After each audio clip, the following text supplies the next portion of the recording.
Welcome to a cultural expedition of Iceland and Greenland on the world's greatest cruises.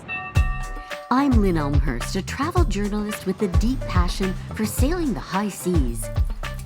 Navigating timeless routes on a world that's 70% water, cruising may be the most authentic way to travel.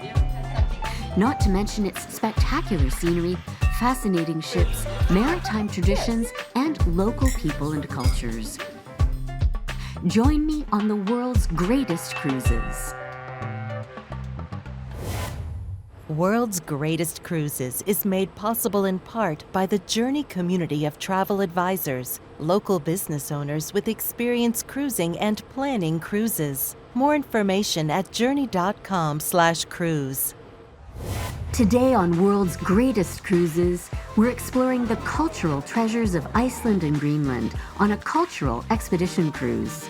Expedition cruising can be a lot more than sailing to remote regions of the world, as we discover on a 2-week odyssey from Reykjavik to the west coast of Greenland and around its southern and eastern coastlines before cruising back to Iceland's capital. We're sailing aboard the Seabourn Venture, the first of the small ship cruise line's 2 polar-class expedition ships, and distinguishable from their yacht-white ocean-going sister ships in the fleet by their racing green hulls with a vermilion stripe that evoke the spirit of adventure, as do the nods to maritime history and traditions we spot throughout the ship.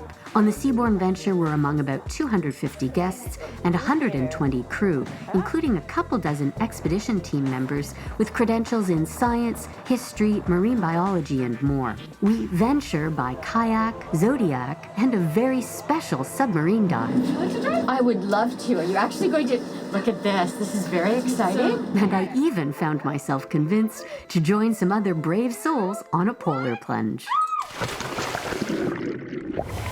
Along with the spectacular sea and landscapes, this cultural expedition cruise allows us to discover thousands of years of fascinating human stories, meeting an artist taking ancient Indigenous traditions to new depths in Greenland, walking in the 1,000-year-old footsteps of Vikings, and tasting unique combinations of European and Arctic island flavors on a quirky food tour of Reykjavik. One is enough. I think that sums it up perfectly. And this is a cruise line with a culture of its own. Aboard the Seabourn Venture, the crew helps guests join together in a sense of shared discovery. Even in the Arctic, it maintains a tradition of caviar parties or caviar service anywhere on the ship, even served in your suite to toast new friends.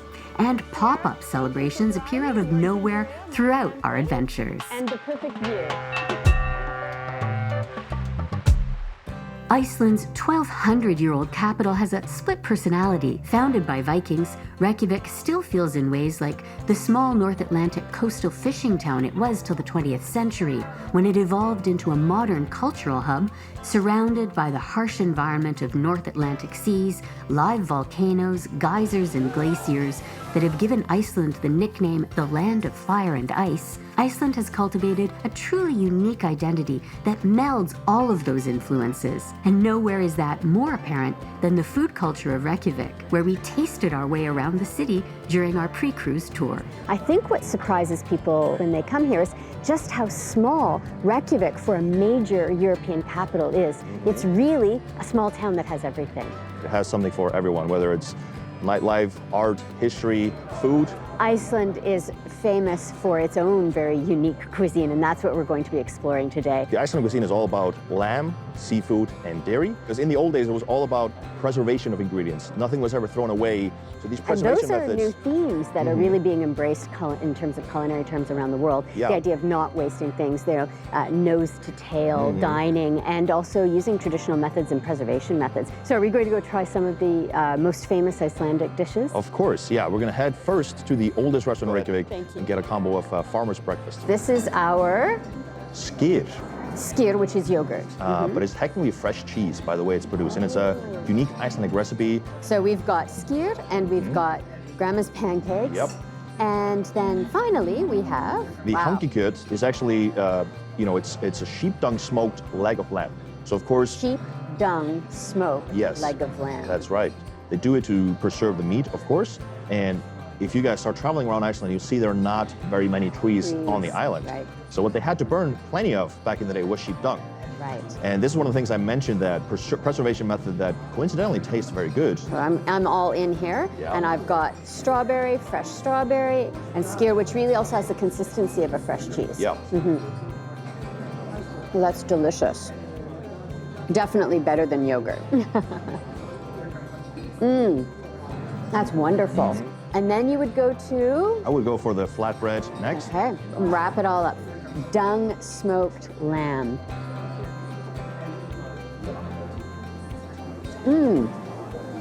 That's very tasty.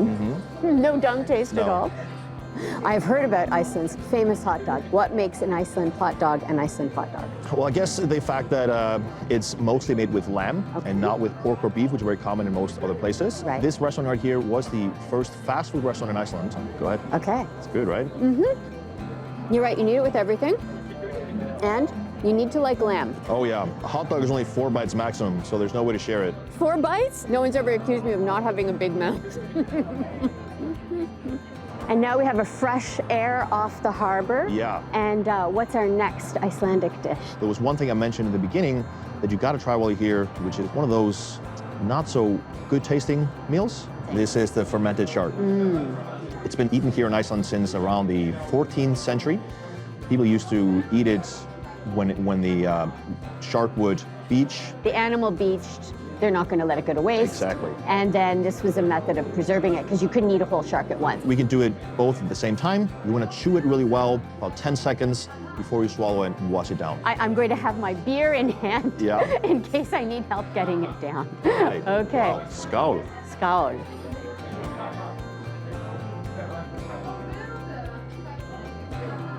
I'm going to do this before the 10 seconds. So what do you think? So, it was a strong flavor. I wouldn't care for more. One is typically enough. Cheers.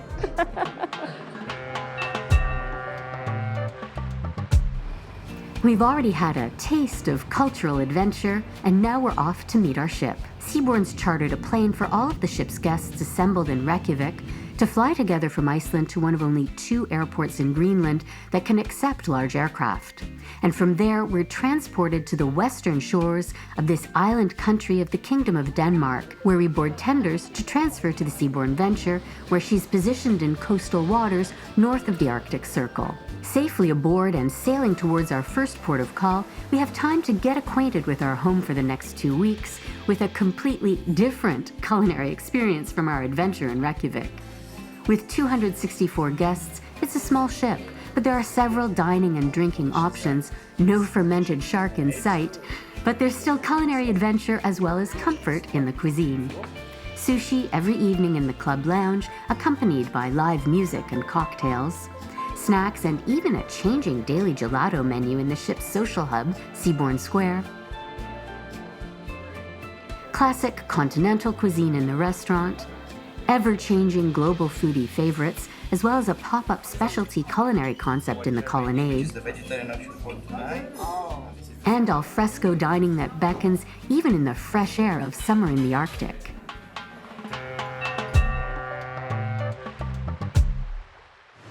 Our first port of call is the world's northernmost capital and the only city we'll see outside of Reykjavik. Just 20,000 people live in Nuuk, but that makes it the biggest city in Greenland, where 80% of the country's covered year-round by its thick ice cap. Nuuk has about a third of the population of Greenland, 90% Inuit and just a few Danes, giving it what's believed to be the highest percentage of Indigenous people of any city. Contributing to that living heritage is the only building in Greenland dedicated to the visual arts, challenging visitors to a new understanding of Greenland and art, led by the first Greenlander to be trained as an art historian.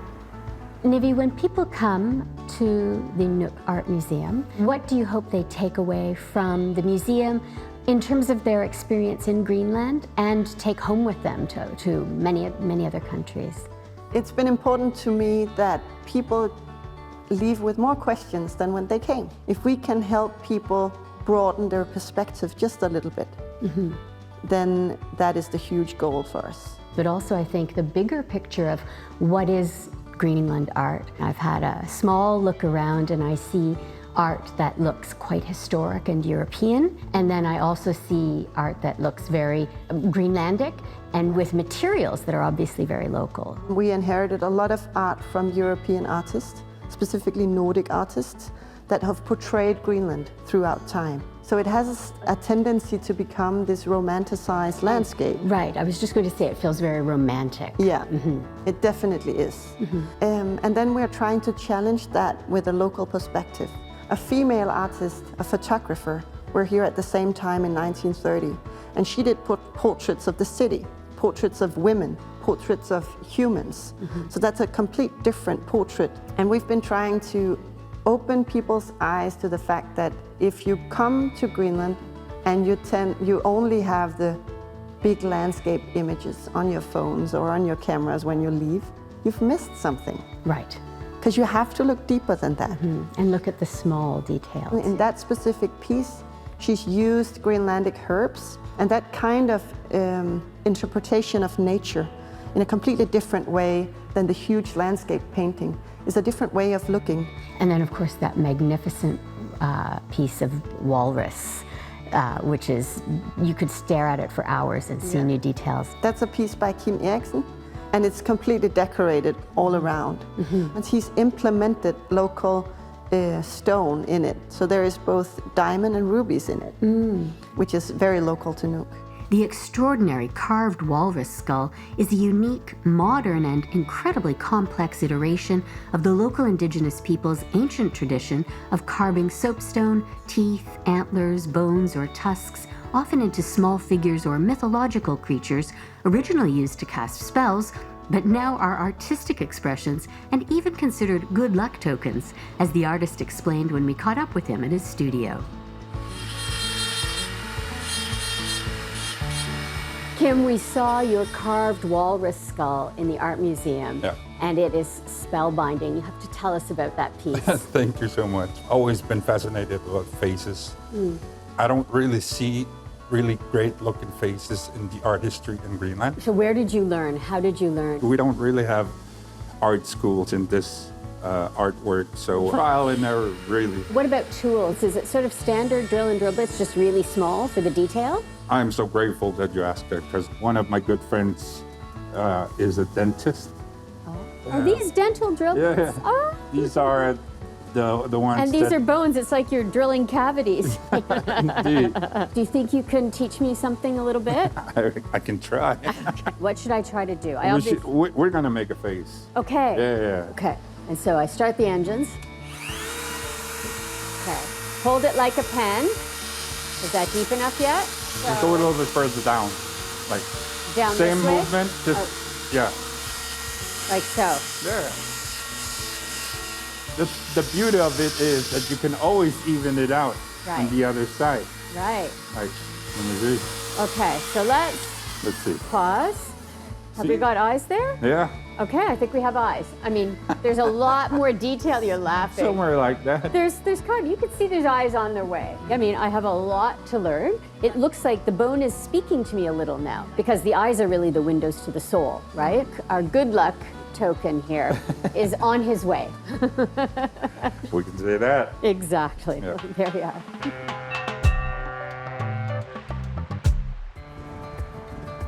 Around the year 1000, new visitors arrived on the shores of Greenland. If you think it's confusing that the country, which is 80% ice, is today called Greenland, blame it on the Vikings and some early marketing by Erik the Red for immigrants to come to his new settlement. Seabourn Venture positioned itself off the World Heritage Site on Greenland's coast, memorializing the first Norse settlement in Greenland that was part of changing the course of North American history. This is an amazing place. This is sort of where they put the green in Greenland, isn't it? Yeah, exactly. So this area is where Erik the Red settled down here, where he named the country Greenland. Because of course today, it's beautiful and green right here. The rest of Greenland is really not green at all, mostly ice. This area is one of the few areas that are subarctic climate, whereas the rest of Greenland are either Arctic or high Arctic climate. What are these ruins? Those are actually replicas. And the first one here, that's a replica of the first Christian church that was built here in Greenland. The original church is stated to be from the year around 1000. I see. I also see a sod building there. Is that a replica sod building? Yeah, that's a replica of a longhouse they have found in Sandnes in the Nuuk fjord. That's where the ruin was completely covered in sand, so it was very well preserved. So they knew the exact size, the exact layout of the interior, so they have been able to replicate it.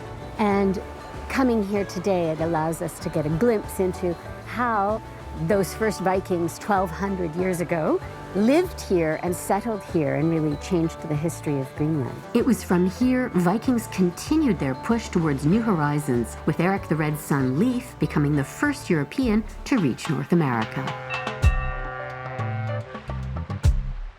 Today, adventurers and expedition cruise guests use kayaks to explore waters around the world. But the word kayak is from Greenland's Indigenous people, meaning hunter's boat. Right off my veranda, local kayakers have come by to demonstrate their skills and actually, obviously, some very traditional kayaks in very cold water.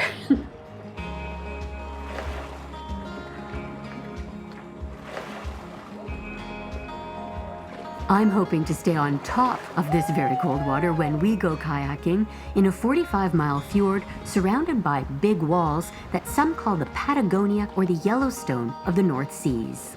Yeah, the water is some of the clearest I've seen. It's crazy beautiful. What do you know about this fjord and these spectacular cliffs? Is this glacial movement that created these shapes? So if you look, you see on the peaks, you'll see at some points they're very jagged. Right. And then other points you have these smoothing effect, these valleys.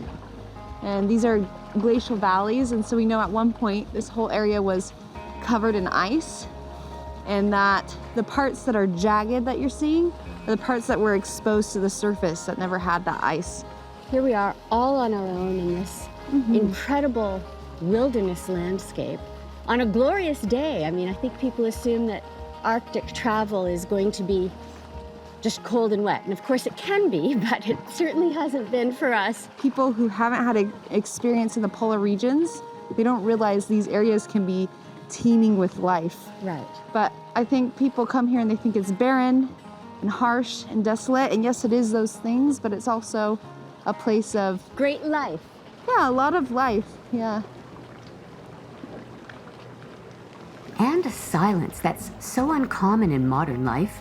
It gives us a sense of timelessness and appreciation for the history of this environment and the people who kayaked here for survival.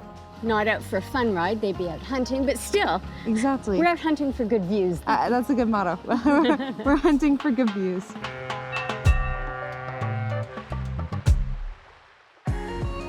One of my favorite views is always from the bridge, and although the Seabourn ventures a new kind of vessel plying these northern waters, as we discussed with the captain, we still have something in common with earlier people who ventured into the maze of fjords of Greenland. I think something that makes cruising in Greenland so important is that there are no roads. Really, traveling by sea is really the only way. It's the most authentic way. And for many years, it's always been the way. The exploration and expedition to come to Greenland, whether it's for exploring or for science, you're exactly right. There is no infrastructure here. And the way to get from A to B, and we've seen it on the east and west coast of Greenland, is by boat and local boats. And that's how the locals will commute as well. So for us in our world where we're so used to a busy lifestyle and going in our cars or trucks and driving from A to B, slows everybody down and gives you a chance to really capture and enjoy the moments that we have outside. Well, we talk about the Vikings and the Inuit. I mean, those are great seafaring cultures. Would you say that expedition cruising and polar cruising is your favorite way to cruise? It is, absolutely, yeah. I see a desire to explore. People are more energetic, and for me included, we have that passion to go further and further. Further than probably many people on the ship ever dreamed might be possible in their lifetime.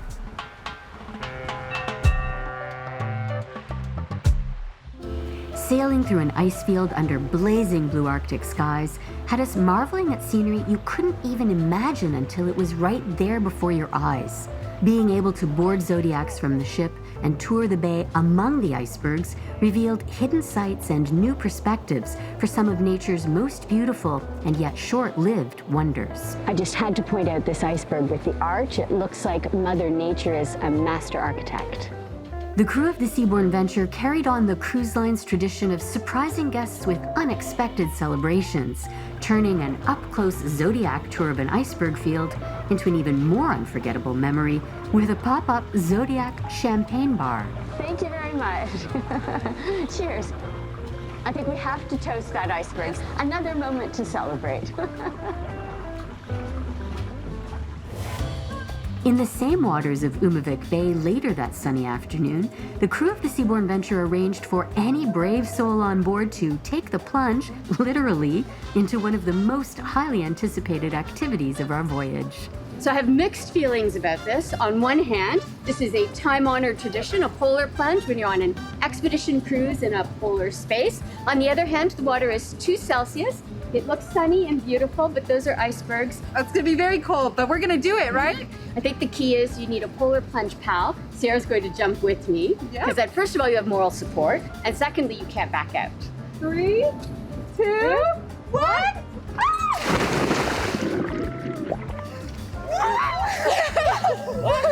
I wish I had words, but I just have screams. Good job. Okay, there we go. Take it from me, the best thing to do after a polar plunge is head straight for the sauna on board to warm up again. It's funny how the icebergs and that water look so much less cold from inside this toasty sauna. And after all the excitement and adrenaline and icy seawater in my hair, it also feels like a good night just to stay at home and order dinner from the restaurant menu into my suite where no one minds if I just stay tucked up in my bathrobe.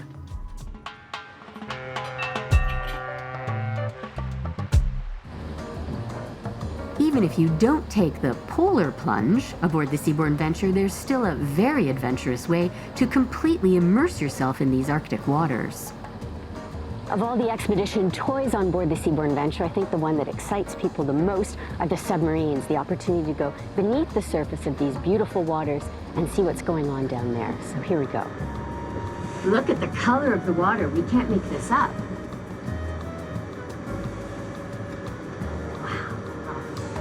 It's so beautiful. You'd think we were in the Caribbean. This 6-passenger submersible, with spheres providing extra-wide views, is capable of taking guests nearly 1,000 feet into the marine environment below, all controlled by compact and high-tech equipment. Would you like to drive? I would love to. Are you actually going to... Look at this. This is very exciting. So this I actually right get to drive. This controls the depth. Okay. And so if you rotate it, so your left it goes down and to the right it goes up. So we just want to see kind of at this level, right? Okay. And actually you want to spin it just a slight bit to your right. So with my left controller, I can spin. And we are spinning. Look at that. This is so exciting. It totally makes up for not seeing a narwhal down here. Yeah. And then you're going to push and hold that button. Going up to the top. Going up. Oh, and here we are? Yeah. That was very exciting. One. Well, that was pretty incredible. They let me drive. Hello. Thank you.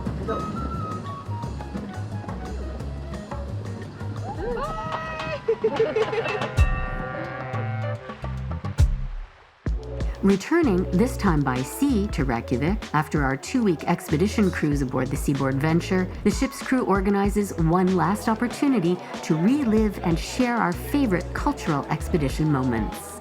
An outdoor, local Epicurean farewell party is a Seabourn tradition, and today we're saying goodbye to our new expedition cruise friends and the whole Seabourn team from Reykjavik. Until next time on World's Greatest Cruises, wishing you fair winds and following seas. More information about World's Greatest Cruises and the ship and ports of call featured in today's program on our website at www.worldsgreatestcruises.com. World's Greatest Cruises is made possible in part by the Journey community of travel advisors, local business owners with experience cruising and planning cruises. More information at journey.com/cruise. Next time on World's Greatest Cruises, we're sailing through the south of France on the legendary Rhone River, home to iconic wine regions. Well, the wine is also very famous because it's good wine. Beloved cuisine, fabled history, and culture dating back to the Romans. But it's not all delicacies and indulgence on this river cruise. We get active hiking steep vineyards and biking along the Rhone's riverbanks. That's actually beautiful, my goodness.